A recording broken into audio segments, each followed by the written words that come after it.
ಪ್ರಕೃತಿ oil mill. Recent ಆಗಿ ಒಂದು 3 ಸ್ಟಾರ್ ಹೋಟೆಲ್ನಲ್ಲಿ ಒಂದು ಹಾಸ್ಪಿಟಲ್ ಸ್ಟಾಫ್ ಪಾರ್ಟಿ ನಡೆಯುತ್ತೆ, ಕಾರ್ಡಿಯಾಲಜಿ ಡಿಪಾರ್ಟ್ಮೆಂಟ್ ಅಂತ. ಕಾರಣ ಏನಪ್ಪಾ ಅಂತಂದ್ರೆ, ಕಳೆದ ತಿಂಗಳು ಇವರು 110 ಹಾರ್ಟ್ ಸ್ಟಂಟ್ಗಳನ್ನು ಸಕ್ಸಸ್ಫುಲ್ ಆಗಿ ಇನ್ಸ್ಟಾಲ್ ಮಾಡಿದ್ರಂತೆ. ಮುಂದಿನ ತಿಂಗಳು ಇವರ ಟಾರ್ಗೆಟ್ ಅನ್ನ 110ರಿಂದ 120ಕ್ಕೆ ಸೆಟ್ ಮಾಡ್ಕೊಂಡಿದ್ದಾರೆ. ತಪ್ಪೇನೂ ಇಲ್ಲ, ಅವರ ಮಂತ್ಲಿ ಟಾರ್ಗೆಟ್ ಕಂಪ್ಲೀಟ್ ಆಗಿದೆ, ಅದಕ್ಕೆ ಅಂತ ಒಂದು ಸಕ್ಸಸ್ ಮೀಟ್ ಮಾಡ್ಕೊಂಡಿದ್ದಾರೆ.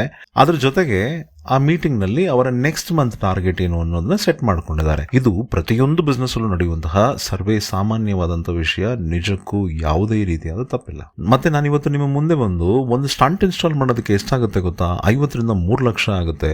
3 ಲಕ್ಷ ಇಂಟು 110ಕ್ಕೆ ಅಂತಂದ್ರೆ ಒಂದು ಹಾಸ್ಪಿಟಲ್ ಬರೀ ಹಾರ್ಟ್ ಇಂದ ಎಷ್ಟು ಸಂಪಾದನೆ ಮಾಡುತ್ತಿದ್ದಾರೆ, ಎಷ್ಟು ದುಡಿತಿದ್ದಾರೆ, ಈ ತರ ವಿಚಾರನೂ ಖಂಡಿತ ನಾನು ಮಾತಾಡೋದಕ್ಕೆ ಬಂದಿಲ್ಲ. ನನಗೆ ನಿಜಕ್ಕೂ ತಲೆ ಕೆಡಿಸ್ತಾ ಇರೋ ವಿಷಯ ಏನಪ್ಪಾ ಅಂತಂದ್ರೆ, ಒಂದು ತಿಂಗಳಲ್ಲಿ ಮೈಸೂರಲ್ಲಿರೋ ಒಂದು ಆಸ್ಪತ್ರೆಯಲ್ಲಿ 100ಕ್ಕಿಂತ ಹೆಚ್ಚು ಜನಕ್ಕೆ ಹಾರ್ಟ್ ಅಲ್ಲಿ ಸ್ಟಂಟ್ ಇನ್ಸ್ಟಾಲ್ ಆಗ್ತದೆ ಅಂತ ಅನ್ನೋದಾದ್ರೆ, ನಮ್ಮ ಮೈಸೂರಲ್ಲಿ ಇನ್ನೆಷ್ಟು ಆಸ್ಪತ್ರೆಗಳಿದೆ, ಅಥವಾ ನಮ್ಮ ರಾಜ್ಯದಲ್ಲಿ ಎಷ್ಟು ಆಸ್ಪತ್ರೆಗಳಿದೆ, ನಮ್ಮ ದೇಶದಲ್ಲಿ ಎಷ್ಟು ಆಸ್ಪತ್ರೆಗಳಿದೆ, ಈ ಎಲ್ಲಾ ಆಸ್ಪತ್ರೆಗಳಲ್ಲೂ ಎಷ್ಟು ಜನ ಹೃದಯ ಸಂಬಂಧಿತ ಕಾಯಿಲೆಗಳಿಗೆ ಚಿಕಿತ್ಸೆ ಪಡೆದಿದ್ದಾರೆ. ಸುಮ್ಮನೆ ನಾನೊಂದು ಉದಾಹರಣೆಗೆ ಹೇಳೋಣ ಅಂತಂದ್ರೂ ಕೂಡ ಈ ನಂಬರ್ಸ್ ನಿಜಕ್ಕೂ ತುಂಬಾನೇ ದೊಡ್ಡದು. ಇಷ್ಟು ದೊಡ್ಡ ದೊಡ್ಡ ನಂಬರ್ಸ್ಗಳಿಗೆ ಹಾಸ್ಪಿಟಲ್ ಕಾರಣನಾ? ಖಂಡಿತ ಅಲ್ಲ. ಎಲ್ಲದಕ್ಕೂ ಕಾರಣ ನಮ್ಮ ಇವತ್ತಿನ ಜೀವನ ಶೈಲಿ ಹಾಗೂ ನಮ್ಮ ಇವತ್ತಿನ ಆಹಾರ ಪದ್ಧತಿ, ಅಥವಾ ಈ ಆಹಾರದಲ್ಲಿ ಆಗ್ತಾ ಇರುವಂತಹ ಕಲಬೆರಕೆಗಳು. ಒಂದ್ಸಲ ಯೋಚನೆ ಮಾಡಿ, ಈ ಹಿಂದೆ ಎಷ್ಟು ಜನ ಹೃದಯ ಸಂಬಂಧಿತ ಕಾಯಿಲೆಗಳಿಂದ ಬಳಲ್ತಾ ಇದ್ರು. ಖಂಡಿತ ಇವತ್ತಿನ ನಂಬರ್ಸ್ ಇರೋಕ್ಕೆ ಸಾಧ್ಯನೇ ಇಲ್ಲ.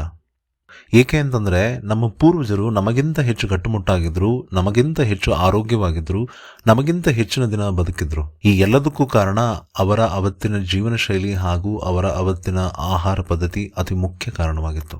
ನನ್ನ ಈ ಅನಿಸಿಕೆ ನಿಮಗೆ ಸರಿ ಅನ್ಸಿದ್ರೆ ಇವತ್ತೇ ಒಂದು ಪುಟ್ಟ ನಿರ್ಧಾರ ತಗೊಳ್ಳಿ.